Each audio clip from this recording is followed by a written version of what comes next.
Welcome everyone, my name is Andrea Miller and I'm a registered dietitian and certified diabetes educator here at community hospitals and wellness centers. I'd like to welcome our live audience and viewers at home to Live It Grilled. Also, please help me in welcoming Wade Patrick. He's the new Chief Information Officer here at the hospital. So he's going to be my sous chef today, and he doesn't know really anything going into this today, anything what we're doing. I don't have you even looked at the recipes yet? I have not. So I'm going to be instructing him as we go along. So as I'm instructing you, I'm going to be instructing him as well. So he's going to give me a hand today. What did you refer to yourself as? An amateur aspiring to be grill pro. I figured you could turn me into that today. Okay, all right. So after today, he'll be a grill pro. Okay, so we're making 3 different things today. We're making some stone fruit kebabs. So if you've never heard of a stone fruit, it's basically a summertime fruit. They're in season in the summer, and they all have a big pit in the middle. So some common stone fruits would be peaches, nectarines, plums, apricots, and also cherries are included in there too. So those are all stone fruits, but we're going to be using peaches, nectarines, and plums today because they're all about the same size, and we're going to put those on the grill and give you a really simple recipe for that. We're also going to be making some really yummy shrimp, plum, and pepper kebabs, and you can either spice it up or spice it down with this one. Today we're going to spice it down because I know a lot of people don't really like spicy foods that well, so we're going to be using a sweet red bell pepper, but you could also use a jalapeno pepper in this recipe if you like spicy foods, which I do. And I made it with jalapenos at home and it was excellent. And then we're also going to be doing a really simple teriyaki chicken kebab. And the reason I threw the teriyaki chicken kebab in there is because I know a lot of kids might not like shrimp. So it's a good kind of go along with this meal. So if you have kids that are a little bit picky, you could throw on some chicken teriyaki kebabs. My son actually called them chicken nuggets. And you looked at me when you said simple. Was there a reason? Was there a correlation there? Well, you look like you might be someone that wants to save time in the kitchen, right? so we're going to keep it simple because nobody has a lot of time to be spending in the kitchen. So first we're going to get started with our fruit kebabs. So I'm going to take the plum and I'm going to give you the peach. We're just going to slice them right in half. Here's a paring knife for you. So, a sharp knife is a safe knife today. We will use a big chef knife today, but for cutting fruit, you want a little paring knife like this one. And I'm just going to slice right down the middle. You want these to be about the same size so they grill evenly. So right down the middle. And it's a perfectly ripe plum. As you can see, I just twisted it, and I have the seed on one side and no seed on the other. So then I'm just going to try to get this, peel the seed out. Oh, you missed the middle. That's okay. So I'll take the one half, and then, awesome. And then we can just try to scoop out, actually, I'll fix it. I don't think she trusts me with the knife. I do this at home with my husband too. You messed it up, I'll fix it. Perfect, okay. So then we'll just, give that to your kids for a snack or something. So we have our plum and our peach, and then we'll see about the nectarine too. Sometimes they don't twist apart, and it doesn't necessarily mean that the fruit isn't ripe. It just means that it might be a different variety of stone fruit. Some are cling and some are loose stone. So it's sometimes hard to get the pit out, but just, if you can't get it out, just kind of trim around.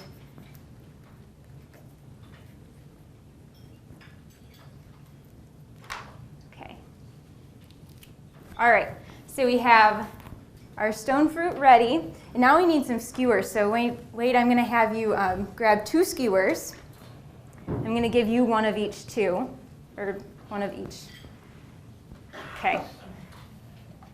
I'm going to take a skewer, and you're going to take a skewer, and then you can start with any one you want. So I have the plum, and then just kind of put the skewer through so that the cut side, you want all the cut sides lining up. So now I'm going to go with the peach next.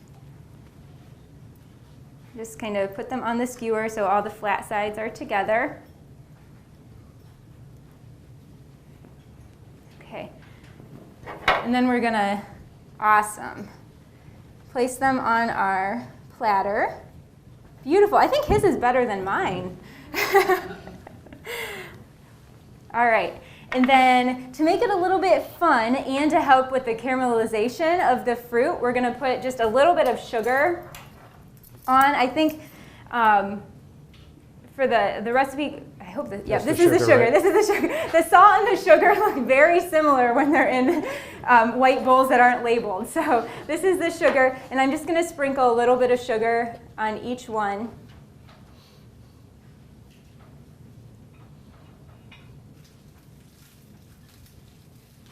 Okay, so there's a little sugar on each one, and now I'm just going to set it aside for a few minutes and just let the moisture from the fruit dissolve the sugar, and then we'll toss it on our grill as soon as we're done. So now we're going to get started on our marinade for the shrimp and peppers. So first we're going to take a lime, and I'm going to have Wade help me zest here. So he said he's never used a zester, so I'll show him how to do it. So you just kind of, actually put it over a bowl here. Just kind of run the fruit along the zester, or microplane it's also called. So there's little tiny, see the little tiny shavings of the zest or peel in there. So I'll give that to you and have you start with that while I start measuring out the other ingredients. And you need about a teaspoon of lime zest. Go for it. And this is actually an optional step if you don't really want to use lime zest, or if you're using bottled lime juice instead of a fresh lime. You know, the lime zest is fun, but you don't really have to use it. It's not gonna, you know, break the recipe. So he's working on the zest. I'm gonna grab the cilantro and start with the start chopping up the cilantro. So I just have some fresh cilantro here, and you need about 2 tablespoons of that chopped. So something cool about, oh, cilantro is not really tearing off very well. Something cool about adding cilantro or spices to marinades is it actually, did I get cilantro on my face? Okay. It adds, is it there? Okay. It actually, it has a lot of antioxidants with it, which is important when you're grilling, because the antioxidants can help to, I guess, balance the effect of any carcinogens that might be present from grilling the meat. So that looks good. We'll go with that. So I'm going to give this a quick chop. Cilantro is one of my favorite herbs. It's just so aromatic. Can you smell it from here? From there? Notice she didn't let me do that. I will let him use a knife. I told him he can cut the chicken. That seems manly. I don't like touching raw meat, so. All right, so then I'm just going to put the cilantro in there.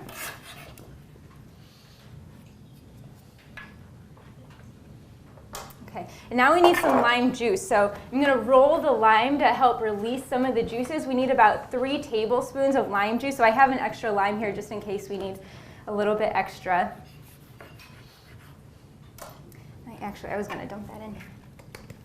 Let me grab my spoon. So I forgot I wanted to put my lime juice in this bowl. Okay, I know there's a lot of different methods for juicing a lime. I'll give you 1/2 and let you start squeezing some lime juice in there. Oh geez, these limes are not very juicy. That could be a problem. Sometimes I just dig my fingers in there, try to release some juice. Are you getting any out? Not Good like thing we have an extra. Yeah, I think we're gonna have to call on the services of the other lime. All right, let's try for number 2. So I'll roll it again. Sometimes that happens with fresh fruit. I guess as a backup, if that happens to you, you can always go for the bottled lime juice that maybe you have in your refrigerator. I always have a bottle of lime juice and a bottle of lemon juice in my refrigerator because I use them all the time in different marinades.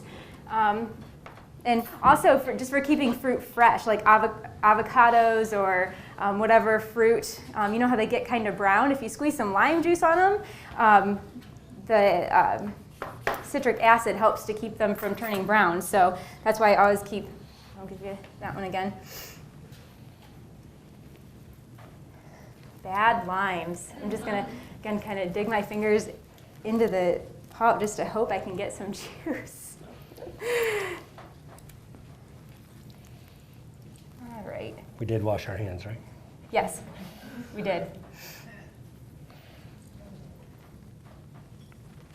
All right, that's good enough. That'll be enough. All right, so the reason I put it in a separate bowl is if there's any seeds in there, you obviously want to take the seeds out. Sometimes people will squeeze the lime up so that the seeds stay in it. I never have good luck with that. Some people will also like squeeze the lime with their hand underneath it. Again, I never really have good luck with that either. So I just squeeze the lime juice into a separate bowl and then I can fish out the seeds. But there's actually none in here. Those must be seedless limes. I don't know. Those limes are weird. But we're just going to dump the lime juice into there. And 3 tablespoons of canola oil. I like canola oil in this recipe. It has the same heart health benefits as olive oil, but it's more mild. It doesn't. Olive oil has a distinct flavor, and it just kind of, I mean, you could use it, but it just kind of blends funny with the cilantro and lime marinade. So, all right, we're going to stir that up then. And then I'm going to take out a couple tablespoons of the dressing because we're going to use that later. Set that aside. Okay. So we have the marinade ready to go. I think our fruit, the sugar on our fruit has dissolved. So let's get some heat going on. First we need to brush the grill with some olive oil or canola oil. Or you could use just some nonstick cooking spray. Would be fine, whatever you have. And if you're doing this outside, I would brush the grill before you turn it on as well. This is just a grill pan, which you could use inside if you have one, or again outside on your grill. Again, she didn't trust me with the full-size grill. I thought that might be a little much for a first time in cooking experience, yeah. Right? All right. Is this how you cook at home too for the family? On one of these? Just in general. Yeah, I set my kids up on the counter and I walk them through every step. They're gonna be chefs by the time they're 5. So that's my goal anyways. So then I don't have to cook anymore. They'll cook for me. Teach them how to cook young. All right. So that preheats really quick. So now we're just gonna, you can plop yours on there too. Okay.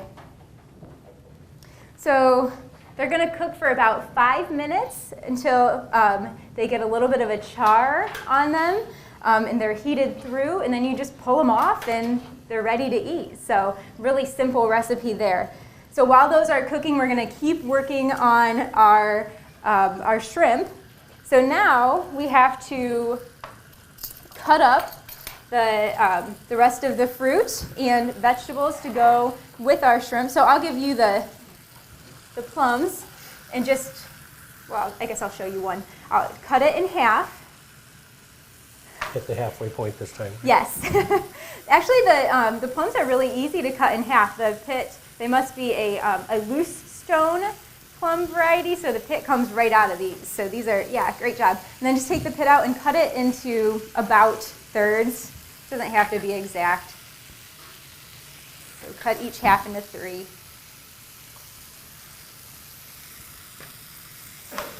And then I'm going to cut my pepper.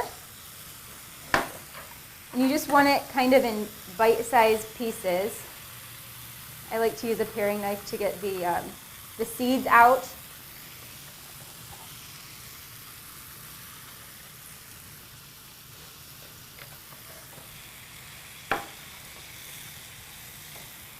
How are those looking? Do they smell good? Can you guys smell them out there yet? No? So all the peppers and the fruit just goes right in to the marinade. And Wade, actually, if you want to unwrap the shrimp and dump that in too. So the recipe calls for raw shrimp. This is cooked shrimp. Whatever you have, this will work just fine. Yep, dump it all in. So if you're using a raw shrimp, you absolutely want to make certain that it's getting cooked all the way through. But if you're using a already cooked shrimp, then, basically you just need to heat it. Make sure the vegetables are cooked. So we're giving that a stir.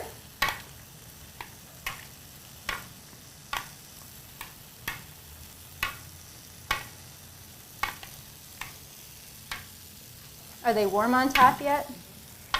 Not on top. Not on top. All right. So this is just one grilled fruit idea, but you can grill a lot of different fruits. I've heard pineapple is really good on the grill as well. All right, so I think all of the marinade is kind of settled onto the vegetables. So now we're going to start skewering. I forgot we have a toss bin. Let's get this. All right. So Wade is going to help me skewer these lovely shrimp and plum kebabs. So I usually start with a shrimp, and we'll probably just do a couple of them. Give you the idea, a shrimp, and then a piece of pepper, and a plum. I love grilled plums. I had never tried grilled plums before tasting this recipe, and it's just amazing. And then you just repeat. And this recipe makes about 4 skewers, so 4 servings. And I liked to serve it with some type of whole grain. I think I made quinoa to go along with it, but you could also serve it with like a rice pilaf or brown rice to keep it simple, and then some type of green vegetable like a green salad along with it to make a full meal. All right, let's see. Oh, those look good. Actually, perfect. So where did that tray? Oh, this one? Yep. Can you get it? Might need 2. They're kind of slippery. Uh-oh. So if you use a flat skewer, you can prevent that. Did you see what just happened? The fruit kind of turned on me. I told you guys I was going to burn something. You didn't burn any. And some of that char, again, that's the caramelization from the sugar, so it's just that burnt sugar on there. But that'll actually probably be your favorite part of the fruit. Everyone will like the charred part. So I'll turn this off for a second. That would be embarrassing. Didn't think that one through. All right, so we have 2 shrimp. We'll put 3 shrimp on there. I don't want Mike coming at me saying I did it. Never thought of that happening. Oops, my plum fell off. All right, so my plum fell off, so I'll just stick another one on there. Stick it on again. All right, and then we'll just put it on there. And we'll just set these aside. We'll just do 2 for now, so you get the idea. You guys can figure out how to skewer the rest, I'm sure. So I'm going to brush some more olive oil onto that. Chad, how much do we pay the fire department if they have to respond? All right. Turn it back on.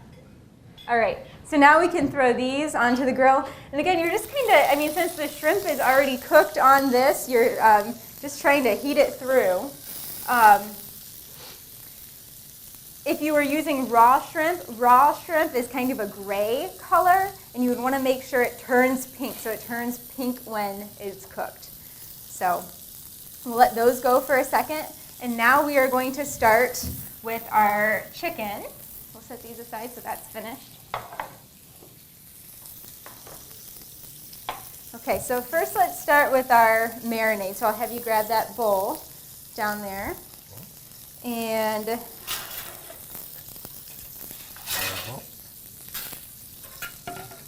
sure, yeah.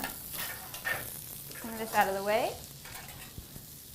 Okay, so we need the teriyaki sauce. We have a 1/4 cup of teriyaki sauce, and I do prefer the low sodium version, which is pretty easy to find. It's pretty available. So we have a 1/4 cup of that, and that can go in. Yep. So this is just a 3-ingredient recipe, so really simple to throw together. And then in addition to that, just a 1/2 tablespoon. I don't know, teaspoon. I guess we'll just use 1/2 of the tablespoon.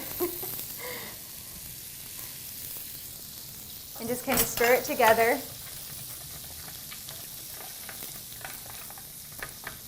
And then we need to put our chicken in. So I'll have Wade unwrap that. And actually, I'm going to have you get the red cutting board and put that on top of the black one. Move it out.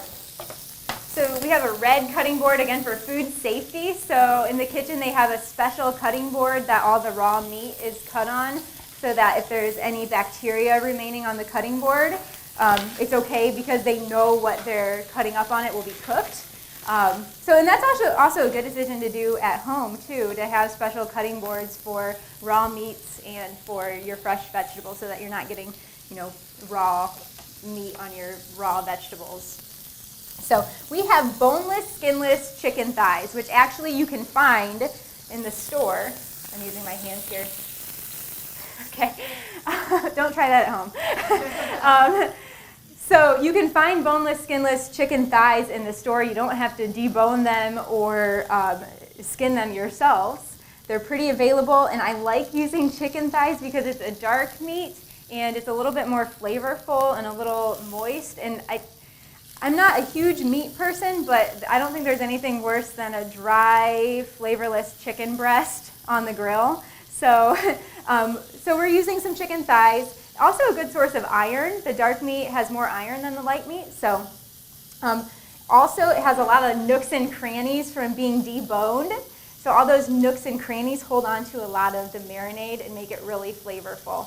So I'm going to have Wade, if you want to put on gloves, you can, and if you don't want to, you don't have to. I'm going to have him just cut the chicken into like bite-sized pieces.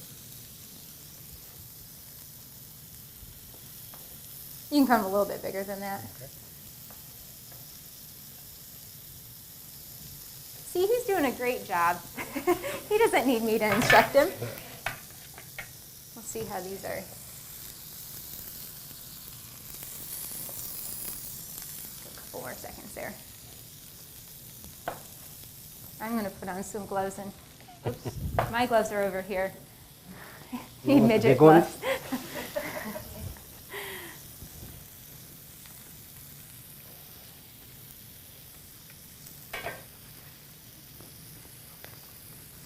I'll start tossing the chicken in.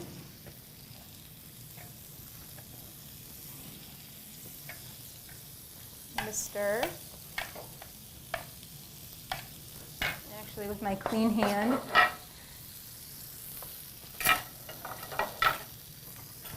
I'm going to take these off the grill. They look done. Pop them on a platter.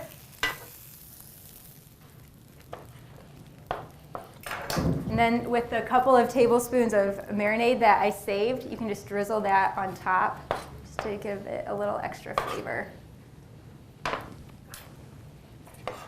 And that's it.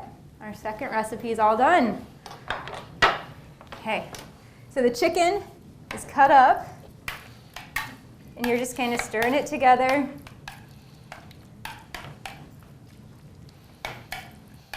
And then we just skewer it, and again, put it on the grill. I'm going to brush it with a little bit more olive oil. Is it still on? Yep, still on. Okay. These things are kind of finicky. Sometimes they just randomly turn off. So now we're going to take some skewer. Oh, all right, and I'm going to grab another glove.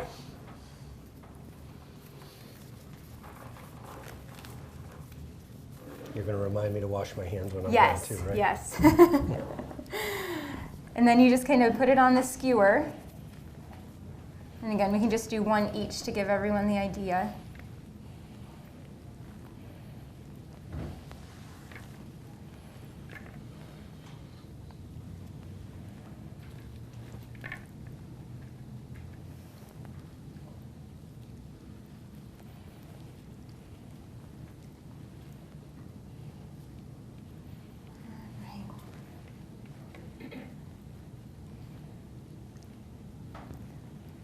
So these are just some really simple recipes that are really easy to throw together on a weeknight when you're busy. You could even do the prep for this, the night before, or at least get the chicken cut up and in the marinade. It could sit in the marinade overnight in the refrigerator.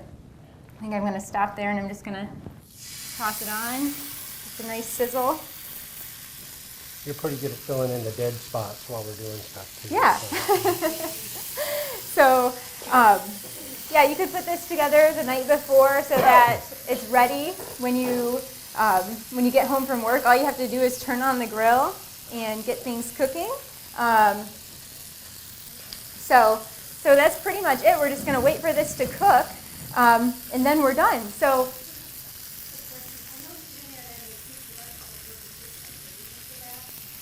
she asked if there wasn't any fruit or vegetables with the chicken, so she's wondering why. So I know a lot of people like to skewer the vegetables on with the meat, and some of the research that I did recommended actually not doing that because you get raw meat and overcooked vegetables. So if you want some vegetables on the grill as well that you want to put on a skewer, it might be better to do the meat and then do separate vegetable skewers on the side. So we didn't do a separate vegetable skewer today. But you could certainly do that at home if you wanted to. Some good vegetables to grill would be zucchini, summer squash, eggplant, tomatoes, mushrooms, onions, a variety of different things. I wanted to turn those and I was afraid you were going to tell me it was too early. Oh, you can turn it really as many times as you want. Actually, the meat's kind of sliding around on the skewer, so I don't know if I mentioned getting flat wood skewers. And that'll prevent the meat from kind of flipping around. Might actually use this to kind of turn the meat back around.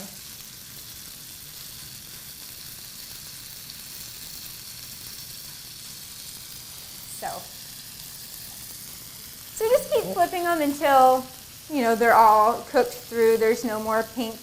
So it should take a couple more minutes. It's actually starting to look pretty good. Thank you all so much for coming. It was a joy cooking for you again today, and I hope you can come again next month. I think next month we're going to be doing Live It Local, so I hope you can join me for that as well. And thank you, Wade, for being my sous chef today. It was a pleasure cooking with you.